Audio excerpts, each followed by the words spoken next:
Hello everyone, and welcome back to another book review. Today I am going to be reviewing A Stroke of the Pen, The Lost Stories by Terry Pratchett. Let me hold this just right so you can get a good view of the cover without the light glare.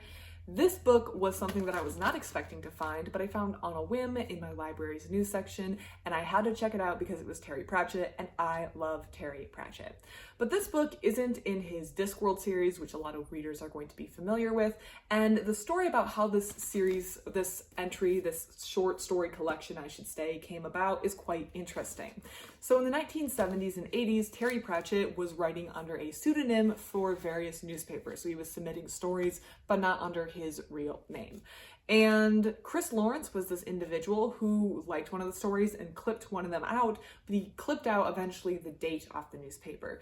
And he wanted to find the rest of the story that he was clipping out and saving, but he wasn't sure what the date was. So him, along with two individuals, Pat and Jan Harkin, decided to go looking in these archives. And in the archives, they went back quite a ways because they weren't sure the date range that the story they were looking for was in.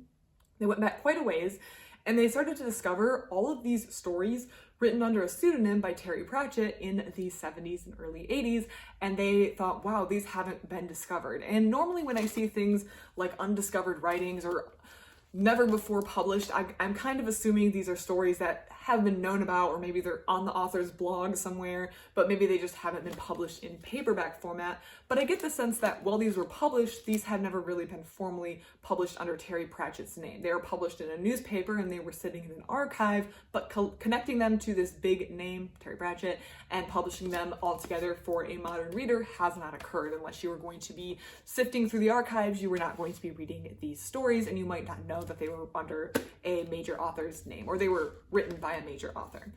So I was intrigued and I decided to get this book out. It's about 20 short stories, all by Terry Pratchett, written for these newspapers. And when I say short, I mean some of these are very short, 4 or 5 pages.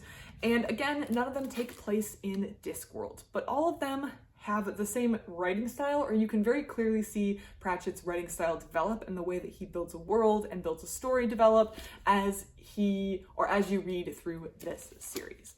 Most of them take place in an English countryside or an English village where things are almost normal, but not quite. Although there are some exceptions. We have one about a caveman discovering fire, but a lot of them take place in an English countryside where things just aren't right. There's one in a town where weather becomes super localized in the sense that maybe it just rains on one person, or it just has a blizzard in someone's office and the town's trying to figure out what's happening.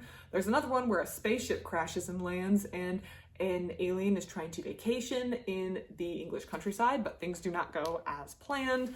We have a bunch of ghosts and ghouls who are living in an area that is about to be destroyed by a roadway, so they decide to go down to London and create a holy terror of a ruckus in the ministerial buildings to prevent that from happening. And it's today's world, but with a touch of the fantastical. I think that's the best way to describe it, and they're all quite interesting and entertaining. I really liked this series. I've only read Discworld stuff by Terry Pratchett, but I don't think that, excuse me, I don't think that turned me off the series because I liked seeing his writing style come through. I feel like you can still see the writing style, and there were a couple laugh out loud moments. I think his writing style was, or I believe my personal opinion is that his writing style really peaked when he started writing under his own name. He was writing his own works, and the Discworld series really started to get going. But these are definitely let's upside down.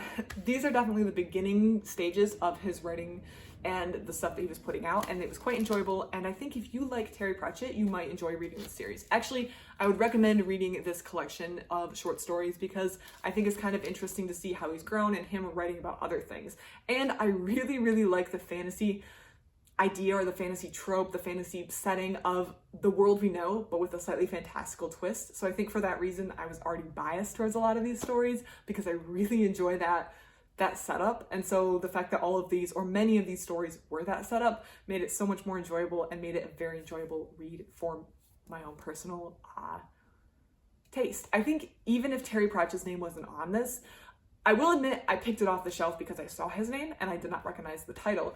But if I had come across this book on its own and it was written under someone else's name, maybe his pseudonym, I think I would still enjoy these stories as well. I definitely think I would have seen similarities, or I would have said this humor style feels like Terry Pratchett, but I don't know if I would have made, I definitely wouldn't have been like, these are definitely the same people. I'm not that smart. I'm not that intelligent. But someone who is more intelligent than me was able to piece all of this together and publish it under a stroke of the pen. So if you're a Terry Pratchett fan or are just looking for some funny fantasy stories, I would really recommend giving this short story collection a try. If you've read A Stroke with a Pen, please leave your thoughts and comments in the comment section below. I know some people didn't like this collection, and I'm totally okay with someone telling me that they didn't like this collection. In fact, I welcome those sort of comments because I love getting a different perspective. But if you liked it or didn't like it, please leave it in the comment section below, and I would love to hear about it. Thank you so much for watching, and I hope you have a great rest of your day.